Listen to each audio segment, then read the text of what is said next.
성경에 보면요, 하나님께서 때때로 여러분들에게 질문을 하실 때가 있어요. 그래서 성경에 그 하나님은 질문하시는 하나님이라고 볼 수 있습니다. 그래서 창세기부터요, 계시록까지 하나님이 이렇게 질문을 하시는데, 처음부터 나와요.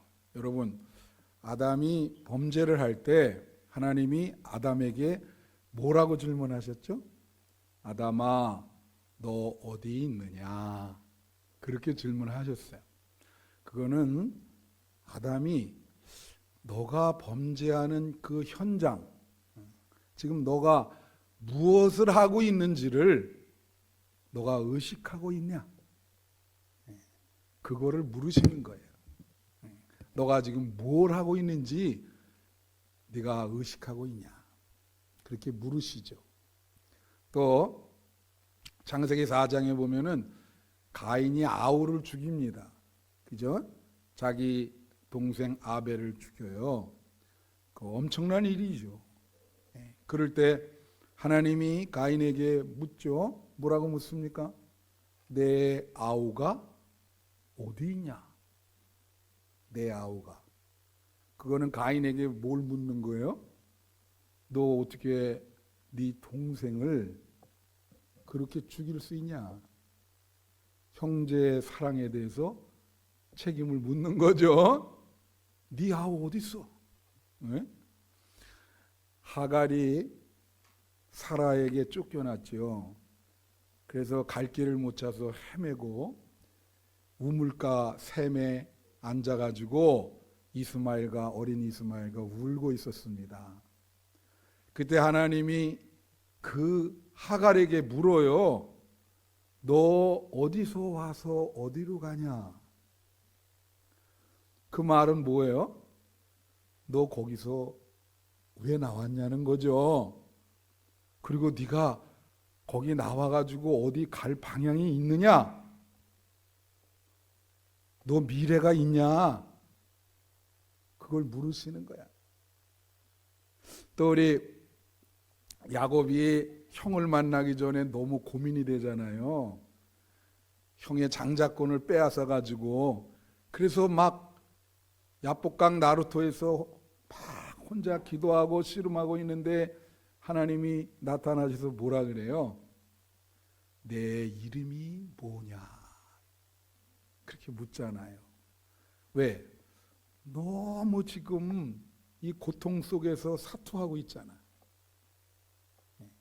그러니까 하나님이 새로운 길을 주려고 내 이름이 뭐냐?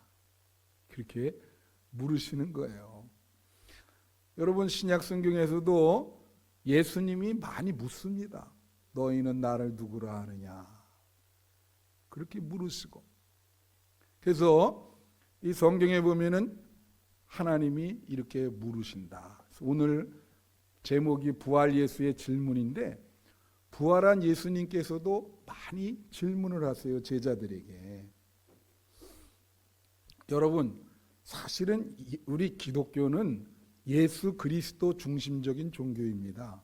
시작도 예수 그리스도, 과정도 예수 그리스도, 결론도 예수 그리스도예요. 그래서 우리는 폴 틸리라고 하는 신학자가 예수 그리스도가 답이다 그랬어요. 그렇죠. 예수 그리스도가 답이죠. 예. 그런데 웨인 믹스라고 하는 얼마 전에 돌아가셨는데 이 신약학자인데 유명한 학자거든요. 그 사람이 책을 펴냈는데 그 책 이름이 그리스도는 질문이다라는 책이에요. 다 같이 그리스도는 질문이다. 그럼 아니 그리스도가 답인데 왜 그리스도가 질문일까? 그거는 부활한 예수님에 대해서 언급하는 거예요. 예수님이 돌아가셨는 줄만 알았는데 부활했잖아요. 오셔서 자꾸 질문을 하시고 사명을 줍니다. 제자들이 나중에 거기에 대해서 어떻게 응답을 하는가? 그리스도는 부활해서 질문을 던지는 거예요. 그거에 대해서 너희는 어떻게 응답하고 남은 생을 어떻게 살 것인가? 그런 의미에서 그분은 그리스도는 질문이다. 그렇게 말씀을 한 겁니다. 부활한 예수님을 만나고 우리는 어떻게 살아야 될까? 그런 의미죠. 그래서 제가 오늘 부활 예수의 질문이라는 이런 제목으로 사복음서를 다 샅샅이 부활의 사건에 대해서 살펴보고 뒤졌어요.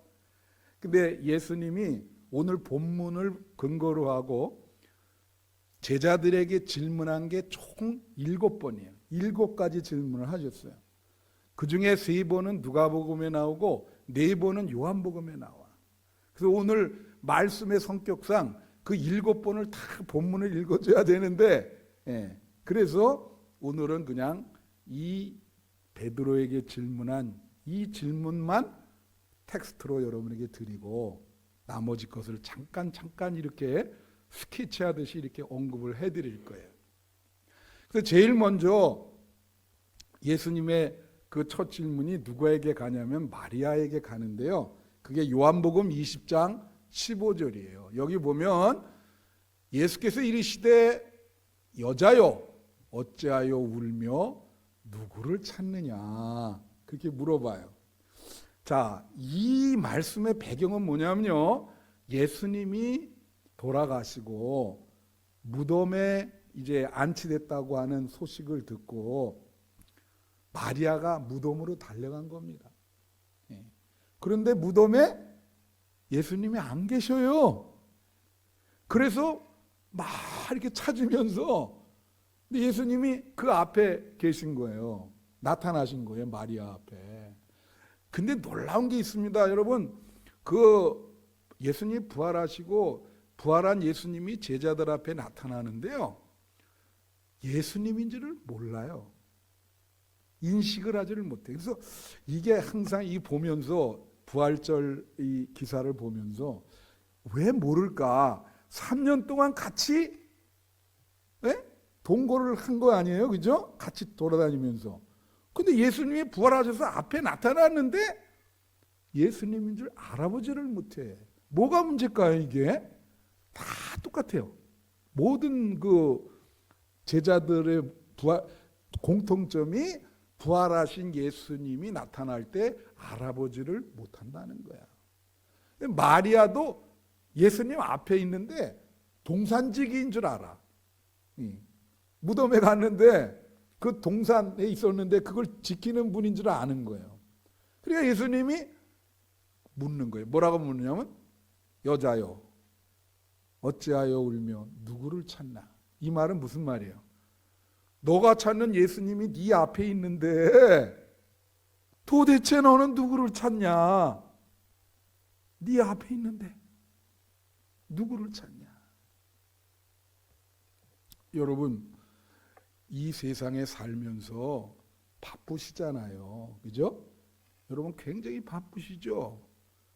주일 한번 지키는 것도 어려워요. 그런데 부활하신 예수님은 항상 여러분 앞에 있습니다. 여러분이 이 세상에 찾는 게 뭐예요? 관심 갖는 게 뭐예요? 여러분이 찾는다는 것은 여러분이 어떤 관심을 갖는 거예요. 어떤 분은 자기 비즈니스에 관심 갖는 사람이 있고, 어떤 사람은 취미에 관심 갖는 사람이 있고, 어떤 사람은 사람들 만나는 거에 관심 가진 사람이 있고, 다 관심이 달라요.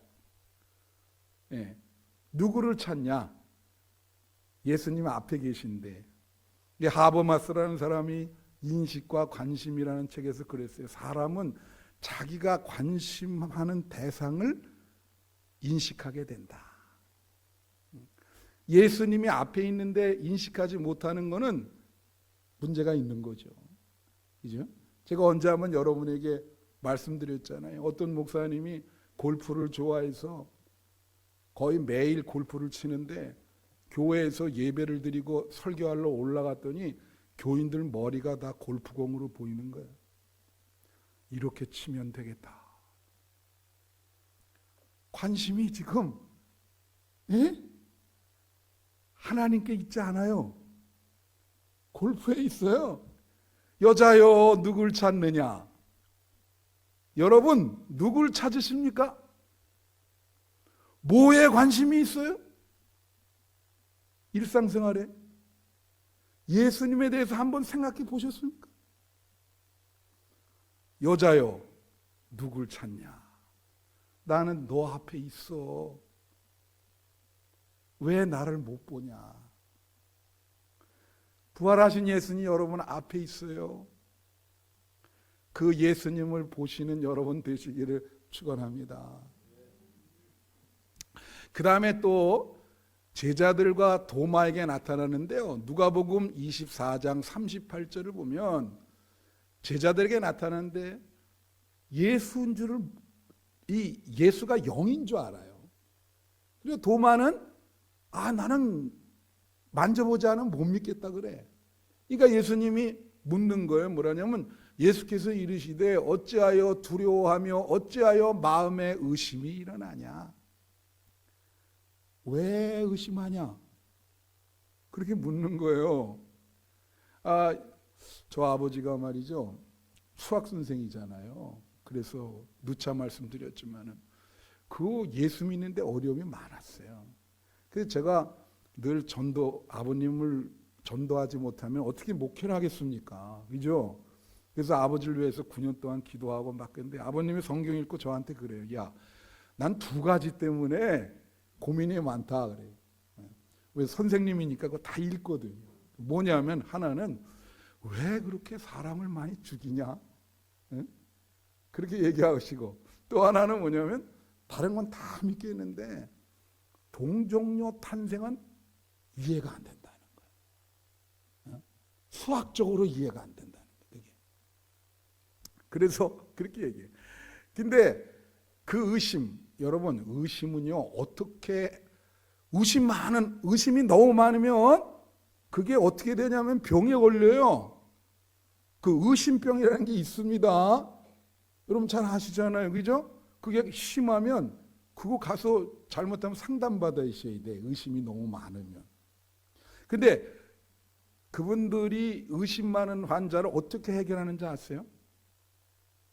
의심은 사랑을 통해서 해결이 되는 거예요. 사랑하면 믿게 됩니다. 상대방을 사랑하면 믿게 돼. 여러분 연인들이 뭐예요? 여러분 그 눈에 사랑하면 콩깍지가 낀다 그러잖아. 그러면 상대방이 메주로 팥이 아니지. 팥으로 메주를 그러나? 이제 콩으로 메주 쓰는 건 맞죠? 팥으로 메주를 쓴다 그래도 믿는다고. 왜 믿을까? 사랑하니까. 우리 아버님이 그 동정녀 탄생을 왜 믿었는지 가르쳐 드릴까요? 아버님이 나를 사랑하기 때문에. 자기 아들이 목회를 하는데 내가 그렇게 얘기했거든요. 아버지 하나도 전도하지 못한 사람이 무슨 목회를 하냐 그러면은 아버지 제가 어떻게 되겠어요? 그랬더니 그러면 안 되지. 그러니까 어느 날 난 너를 내 자녀로 사랑하니까 그 동정녀 탄생 다 믿어진다. 그러시는 거예요. 여러분 예수님을 진짜 사랑하면 다 믿어집니다. 예? 그래서 히브리서 11장 6절에 그런 말이 있어요. 하나님께 나오는 자는 하나님이 살아계시는 것과 그를 찾는 자들에게 상 주시는 자이심을 믿어야 할지니라. 여러분 하나님이 살아계심을 믿으십니까? 하나님은 살아계십니다. 그래서 의심하느냐 물으신 거예요. 제자들에게 의심하느냐. 그 다음에 또 한 세 번째 질문은 누구한테 나오냐면 엠마오 도상의 제자들에게 나와요. 이 엠마오 도상이 이게 제자인데 이 십자가 사건 후에 고향으로 돌아가고 있었어요. 절망하는 마음으로. 예수님을 참 사랑하고 따랐는데 너무나 무기력하게 십자가를 지시니까 어떻게 마음이 그런 거예요. 그런데 거기에 예수님이 그 마음을 알고 나타나셨어. 그게 몇 절이냐면 17절과 19절에 나와요. 두 번 질문을 하세요. 예수께서 이르시되 너희가 길 가면서 서로 주고받고 하는 이 아이가 무엇이냐 하시니 두 사람이 슬픈 빛을 띠고 머물러 서더라. 무슨 이야기를 나누고 있냐? 그렇게 물은 거예요. 그 다음에 19절에 보면 이르시되 무슨 일이냐? 그렇게 물어봤어요. 무슨 일이냐? 왜냐하면 어떤 일이 18절에 보면 어떤 일이 일어났다 그랬어. 그러니까 무슨 일이 일어났길래 너네 이렇게 슬프냐 이거지. 네? 그래서 나사렛 예수의 일에 이 예수님인지도 모르고 내가 뭐라 그랬어요? 공통된 특징이 뭐라고요?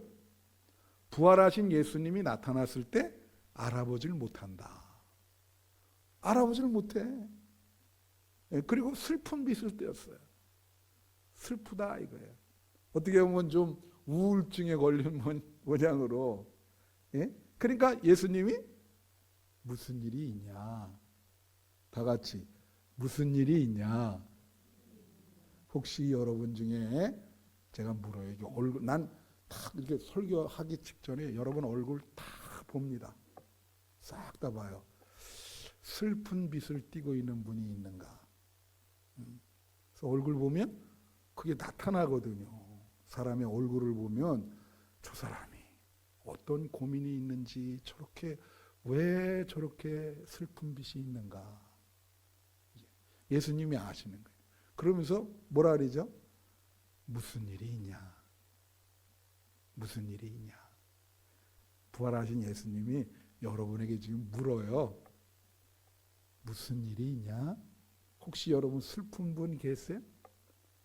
미래가 암울한 분, 그죠? 슬픈 빛이라고 하면 미래가 없는 얼굴이거든, 그게. 막막한 얼굴.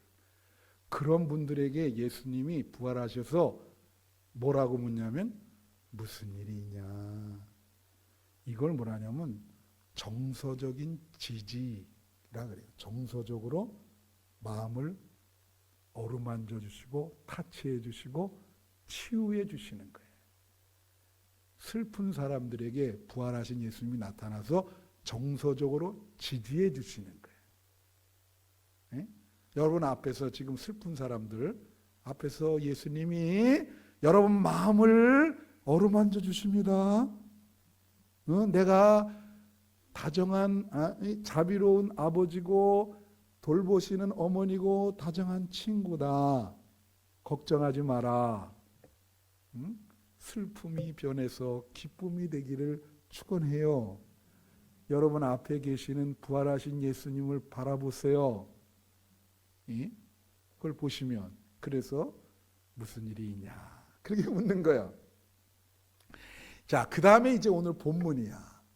오늘 본문에는 베드로에게 이제 3번 질문을 하죠. 내가 나를 사랑하냐. 그래서 이게 7번이에요. 앞에 4번, 7번의 질문을 하는데 어떤 분은 그래.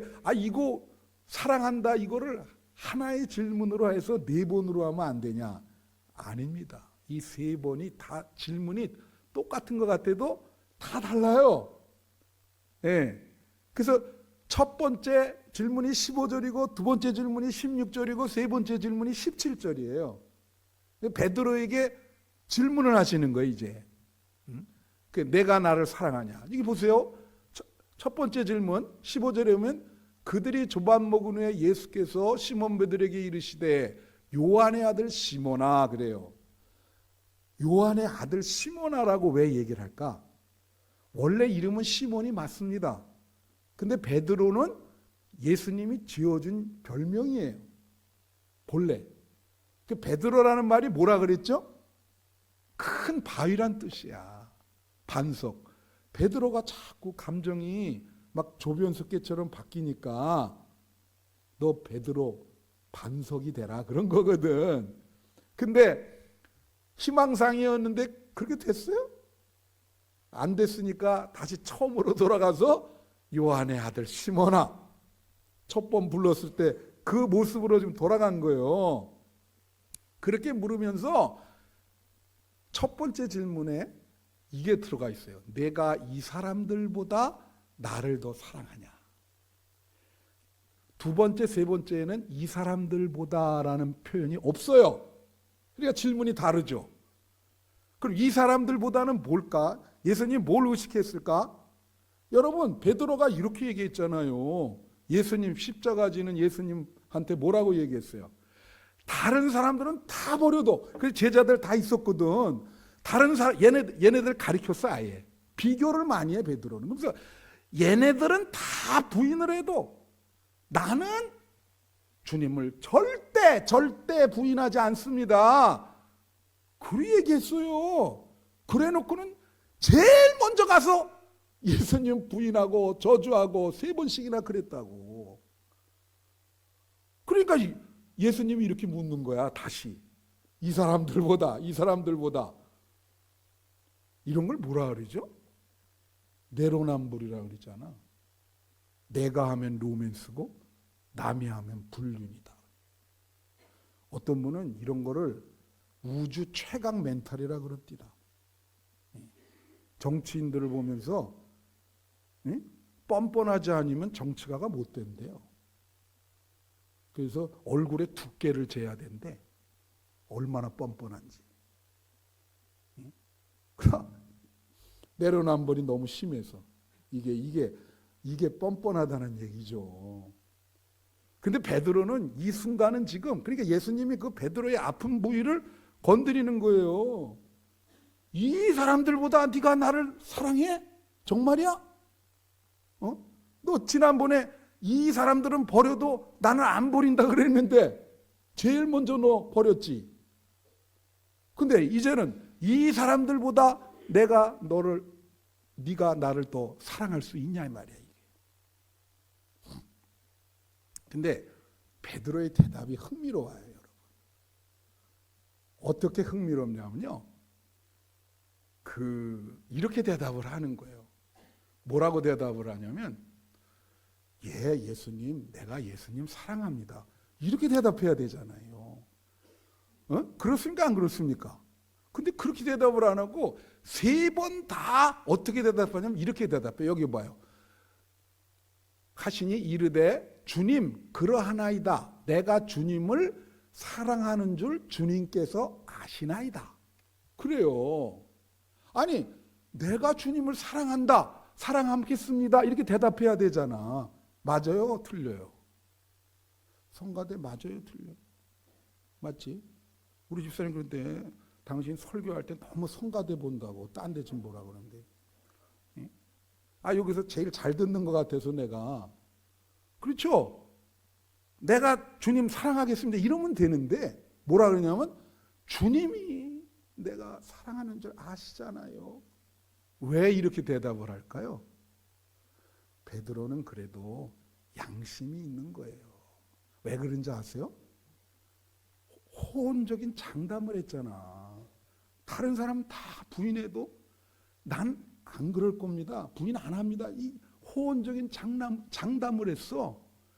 예수님이 그 과정을 너무 잘 아는 거야. 그렇지 않아요? 그러니까 사실은 베드로는요, 예수님 사랑하는 거에 대해서 자신감은 없는 거예요. 그러니까 이 말은 뭐냐면 이거예요. 예수님 아시잖아요.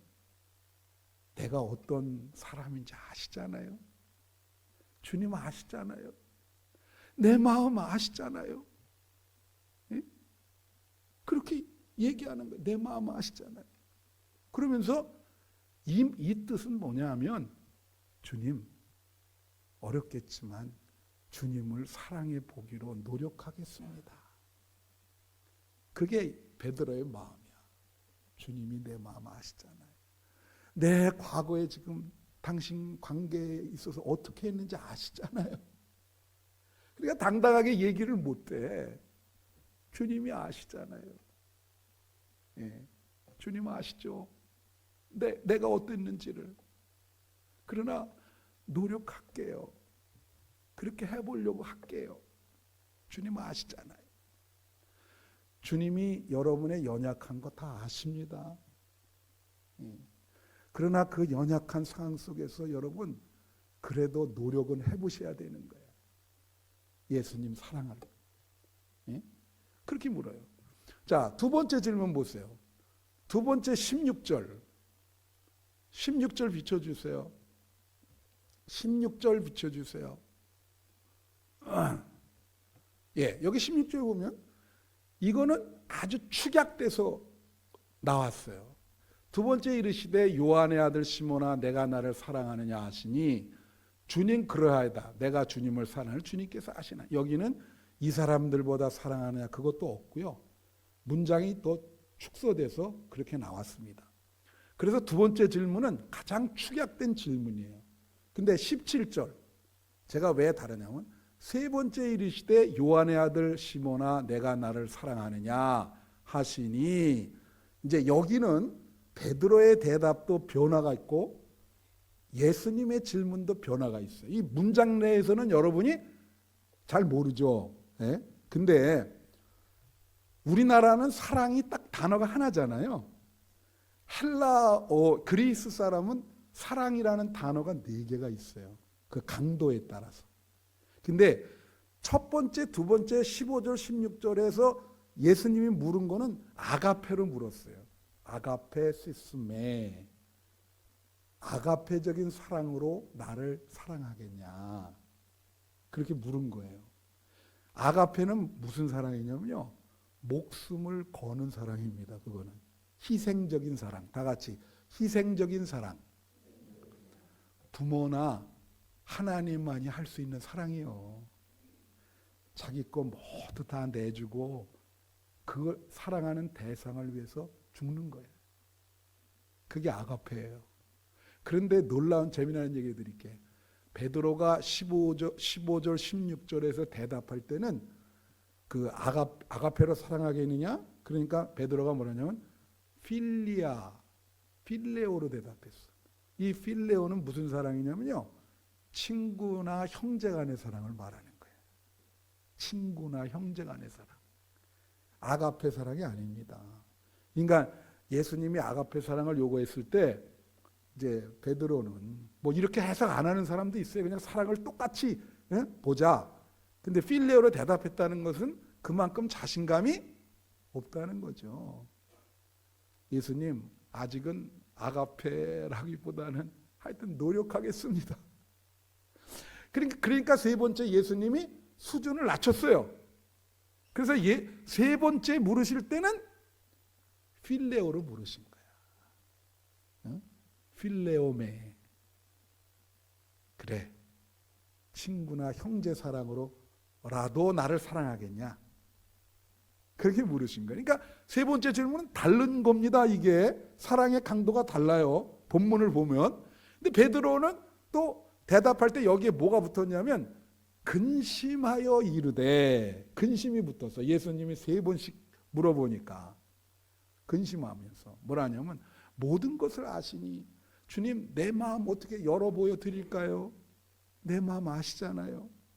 내 마음이 어떻다는 거를. 우리나 베드로나 똑같아요. 예수님이 나에게 묻는다면 나도 이렇게 얘기할 거예요. 예수님 제가 많이 부족한데 예수님 사랑하기로 노력해 볼게요. 참 실수가 많습니다. 여러분한테도 오늘 지금 3번 질문하세요. 내가 나를 사랑하냐? 내가 나를 사랑하냐? 여러분 그거 아셔야 돼요. 예수님이 너가 나를 믿느냐? 이렇게 질문 안 했어요. 네가 나를 사랑하냐고 질문했지. 아까도 의심해서 얘기했지만 사실은 사랑과 믿음은 어원이 같습니다. 예수를 사랑하면 예수를 믿게 되는 거예요. 예. 사랑이 먼저인 거예요. 그래야 예수님을 믿어요. 여러분 남은 생에 예수님 사랑하시겠습니까? 예? 이게 아가페 사랑, 뭐 아가페적으로 사랑하냐, 필레오적으로 사랑하냐. 제가 재미나는 말씀 하나 드리고 마칠게요. 그 91세 할아버지가 있었어요. 예? 그래서 여러분 저는 아직 할아버지가 아닙니다. 왜냐하면 지방에 50대 중반 목사님이 있는데 그 한 몇 개월 전에 손주를 봤어. 근데 나는 손주가 없거든. 그러니까 그 친구가 나한테 하는 말이 자기가 격이 다르대. 나는 할아버지가 아니래. 자기는 할아버지이기 때문에 자기를 대할 때 정중하게 하셔야 된다. 나 그래서 우리 아들한테 맨날 빨리 나라. 나도 좀 할아버지가 되자. 이제 그런 이야기를 하는데 91세 할아버지가 있는데 힘이 없어. 그렇죠? 혼자 살아요. 어저께 그 신방을 하는데 어느 권사님, 연세 드신 권사님이 식욕이 없대. 그래서 걱정이 되더라고.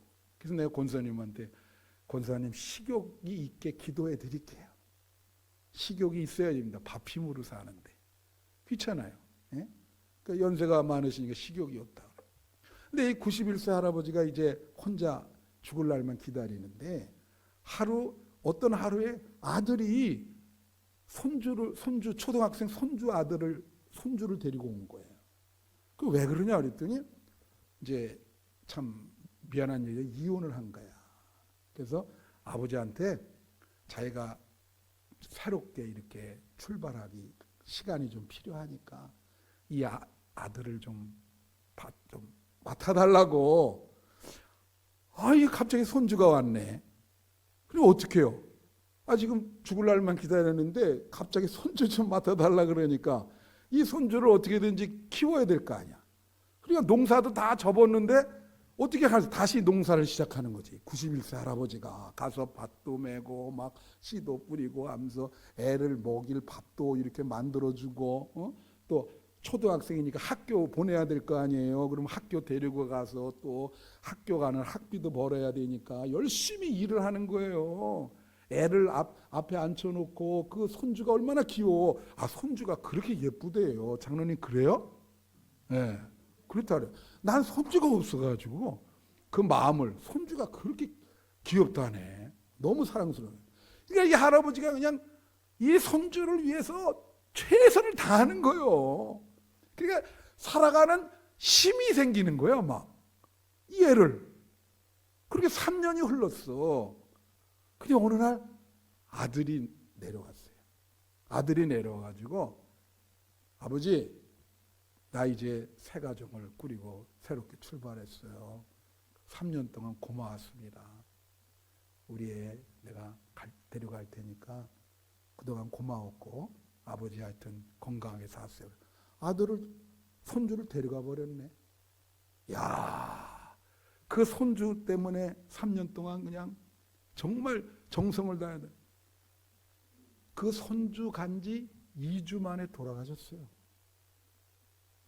2주 만에. 여러분 이게 참 이게 실화인데요. 시사하는 바가 큰 거예요. 왜냐하면 사람들이 이렇게 생각하잖아. 나는 사랑받지 못해서 참 자살하고 뭐 그런 사람 있잖아. 그게 아니에요. 사람이 사랑하는 사랑하는 대상이 없으면 그러면 세상을 살 소망과 힘이 없습니다. 내가 어떤 벼랑 끝에 몰리더라도 내가 사랑할 자식과 어떤 사랑하는 대상이 있으면요 견뎌내요. 내가 어떻게든 견뎌야 되겠다. 그렇잖아요. 내 사랑하는 대상을 위해서 난 살아야 된다. 난 죽을 수 없어 말이야. 그래도 견뎌낸다고. 예? 사람이 말이요 실패를 했어. 그래도 내가 사랑할 대상이 있으면 그 실패를 딛고 일어섭니다. 근데 성공을 했거든. 돈도 많이 벌었는데 내가 사랑하는 사람들이 다 내 곁을 떠났어요. 그럼 그 사람은 우울증 걸리거나 성공한 게 아무 의미가 없어요. 여러분 사랑하는 대상이 있어요? 누구 있죠? 제가 여러분에게 결론 맺는 게 뭐냐. 베드로에게 물으시잖아. 너 정말 나를 사랑하냐고. 3번씩이나 물으시잖아. 여러분 남은 생에 말이죠. 예수님을 좀 목숨을 걸고 사랑해 보세요. 그러면 여러분이 어떤 어려운 순간에도 이길 수 있습니다. 삶의 의미를 줍니다. 예수님 사랑에 한번 미쳐보시라고요. 예수님 사랑해요. 응? 마음에 우리 신앙의 대상인 예수님을 목숨처럼 그렇게 사랑하면 여러분 남은 생에 정말로 보람되고 행복하게 살 수 있어요. 사랑하는 대상이 있기 때문에. 예수님은 살아계십니다. 죽은 분이 아니에요. 대상, 우리의 신앙의 대상, 인격체시고. 그렇죠? 네. 우리가 그분을 아주 목숨 걸고 사랑하면 여러분 이 세상에 어떠한 어려움도 여러분은 극복해요.